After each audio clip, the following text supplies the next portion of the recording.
جیسے میں نے تم میں سے اگر کچھ برائی دیکھے تو اسے اپنے ہاتھ سے روکے، اگر ہاتھ سے نہیں روک سکتا تو پھر اپنی زبان سے روکے، زبان سے نہیں روک سکتا تو دل میں برا جانے۔ اب یہ ہم ہاتھ سے تو نہیں روک سکتے اس چیز میں، اس میٹر کو، کہ ہاتھ سے روکنے کا کام کس کا ہے؟ حکومت کا کام ہے نا، کہ حکومت کو اور اسلامی حکومت کو یہ چیز اس کے اوپر لاگو ہے، اس کے اوپر فرض ہے کہ وہ اس قسم کی برائیوں کو روکے۔ ہم نے کیا کرنا ہے؟ ہم نے ایسے معاملات کی تشہیر کرنے سے بچنا ہے، کیونکہ جب ہم تشہیر کرتے ہیں نا ان معاملات کی تو پھر معاملات اور سنگین ہوتے ہیں، اور لوگوں کے مائنڈ میں وہ باتیں جاتی ہیں جو پہلے نہیں ہوتی، وہ گناہ کے آئیڈیاز جاتے ہیں جو انہوں نے کبھی نہیں سنے ہوتے، تو وہ معاملات بگڑنے کی سدھرنے کے بجائے اور بگڑ جاتے ہیں۔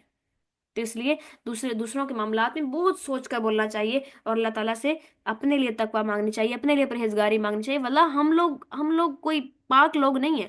اللہ فرماتے ہیں فلا تزکوا انفسکم، اپنے نفسوں کی گواہی نہ دیتے پھرا کرو، ہوا اعلم بمن اتقى، ہم جانتے ہیں کہ تم میں سے کون متقی ہے، کون پرہیزگار ہے۔ آج ہم بہت اپنی گواہیاں دیتے ہیں، میں تو ایسی، میں تو ویسی، میں فلاں، میں اتنی نیک، میں اتنی نیک۔ ہم نہیں جانتے واللہ اللہ کی نظر میں ہم کیسے ہیں۔ اگر ہم اپنی دن اور رات کو دیکھیں تو ہمیں گناہوں کے سوا کچھ نہیں ملے گا اپنے اندر سے۔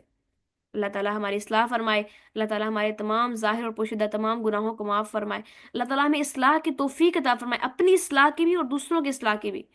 دیکھیے کبھی بھی ایسا وقت نہیں انسان کے اوپر آ سکتا کہ انسان کہے کہ ہاں آج میں بالکل ٹھیک ہوں، میں بالکل آج ایمان کے اوپر ہوں تو آج میں دوسرے کو نصیحت کروں گی۔ نہیں، انسان نا ہمیشہ جو حدیث میں آتا ہے کہ جو ایمان ہے نا وہ بڑھتا اور کم ہوتا رہتا ہے، کبھی بھی کوئی ایسا نہیں کہہ سکتا کہ اس کا ایمان 100% پرفیکٹ ہے۔ وہ تقوی کے اعلیٰ مقام پہ کھڑا ہوا ہے، اگر میں تقوی کے اعلیٰ مقام پہ کھڑی ہوں گی تب میں جاؤں گی کسی کو میں برائی سے روکوں گی یا بھلائی کا حکم دوں گی، نہیں، ایسا نہیں ہوتا۔ انسان کانسٹنٹلی جو ہے وہ کبھی گرتا ہے، کبھی اٹھتا ہے، پھر گرتا ہے، پھر اٹھتا ہے۔ اللہ تعالیٰ کو ہم سے کوشش چاہیے، اللہ تعالیٰ ہم سے نتیجہ نہیں چاہتے، اللہ تعالیٰ چاہتے ہیں کہ اس کا بندہ گرتا پڑتا بس اس کے پاس آ جائے۔ یا ایھا الذین آمنوا یا ایھا الانسان انک کادح الی ربک کدحا فملاقی، اے انسان تو مشقت در مشقت برداشت کرتا کرتا تو تھک ہار کے ایک دن اپنے رب سے آ ملے گا۔ اللہ فرماتے ہیں وَاعْبُدْ رَبَّكَ حَتَّى يَأْتِيَكَ، لیکن اپنے رب کی عبادت کرتا رہا یہاں تک کہ تجھے موت آ جائے۔ تو ہم نے کوشش کرتے رہنا ہے یہاں تک کہ ہمیں موت آ جائے، کوشش کرتی رہنی ہے۔ ایک بار گریں گے، دوسری بار اٹھ جائیں گے، پھر گریں گے، پھر اٹھ جائیں۔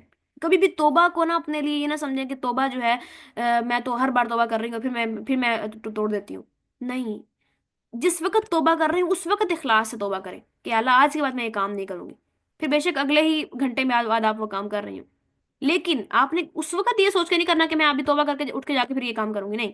انسان ہے نا اس سے ہو جاتی ہے گناہ، تک اس کے اوپر شیطان حاوی ہو جاتا ہے، اللہ نے لگا دیا نا شیطان ابھی ہمارے ساتھ، اسے اللہ نے چھوٹ دے دی ہے ہم تک، لیکن اللہ تعالیٰ نے ہمیں پروٹیکشن کے ذرائع بھی بتائے ہیں، ہمیں بتایا ہے، ہمیں کہا ہے کہ واعتصموا بحبل اللہ جميعا، اللہ کی رسی کو مضبوطی سے تھامو۔ جب اس رسی کو مضبوطی سے تھام لیں گے کبھی وہ چھوٹ بھی جائے گی، پھسلن بھی ہو جائے گی، لیکن پھر تھامنے کی کوشش کریں گے، پھر ساتھ مستقیم پر آ جائیں گے۔ اسی بس کوشش میں رہنا ہے، اور کبھی بھی اللہ تعالیٰ سے ناامید نہیں ہونا، کبھی بھی اللہ تعالیٰ سے مایوس نہیں ہونا۔ اللہ تعالیٰ اپنی طرف آنے کے راستے دکھاتا ہے، وہ بہت مہربان ہے۔ کب تک ایسا ہوگا؟ آخر ایک دن تو استقامت مل جائے گی نا انشاءاللہ۔ ایک گناہ کب تک نہیں چھوٹ رہا؟ آخر ایک مہینہ نہیں چھوٹے گا، 2 مہینے، 4 مہینے، 10 مہینے، 1 سال، آخر کیا ساری زندگی اسی سچویشن میں رہنا ہے؟ ایسا نہیں ہوگا ہرگز بھی۔ واللہ اللہ تعالیٰ جو شخص کسی گناہ سے بچنا چاہتا ہے نا اور نیکی اختیار کرنا چاہتا ہے، نیکی کا ارادہ کرتا ہے، بار بار نیکی کا ارادہ کرتا ہے اور گناہ سے بچنے کی کوشش کرتا ہے، تو اللہ تعالیٰ اس کو ضرور مدد کرتے ہیں، ضرور بس ضرور مدد کرتے ہیں۔ اللہ تعالیٰ ایسا نہیں ہے کہ ایک شخص کو، ایک انسان کو، ایک بندے کو اس بات پر آزمائے جس کے اوپر وہ نادان ہو، جس کے اوپر وہ پشیمان ہو، جس کے اوپر وہ اللہ تعالیٰ کے آگے رونے والا ہو کہ اللہ مجھے اس گناہ سے بچا۔ اللہ تعالیٰ ایسا نہیں ہے کہ ہر بار اس کو اس خواہش سے آزمائے۔ اللہ تعالیٰ بہت رحیم اپنے بندوں پر، بے شک ہم ہی گناہ گار ہیں، ہم ہی خطا کار، ہم ہی سیاہ کار ہیں۔ اللہ تعالیٰ ہمارے گناہوں کو معاف فرمائے، اللہ تعالیٰ ہم سے راضی ہوں، ہمیں توبہ کی، احسن توبہ کی توفیق عطا فرمائے، ہمیں اللہ تعالیٰ توبۃ النصوح کی توفیق عطا فرمائے، وہ توبہ کہ جس کے بعد کوئی گناہ نہ ہو۔ اللہ تعالیٰ ایسی ہدایت دے کہ جس کے بعد دل کبھی نہ پلٹے۔ اللہ تعالیٰ ہمارے دلوں کو اپنی اطاعت کے اوپر ثابت قدم رکھے، ہمیں استقامت عطا فرمائے، ہم سے راضی ہو جائے اور ہمیں راضی کر دے۔ آمین یا رب العالمین۔ سبحان ربک رب العزت عما یصفون وسلام علی المرسلین والحمد للہ رب العالمین۔ کسی کا کوئی سوال ہے تو وہ لے لیتے ہیں ہم لوگ، ورنہ پھر وائنڈ اپ کرتے ہیں انشاءاللہ تعالیٰ۔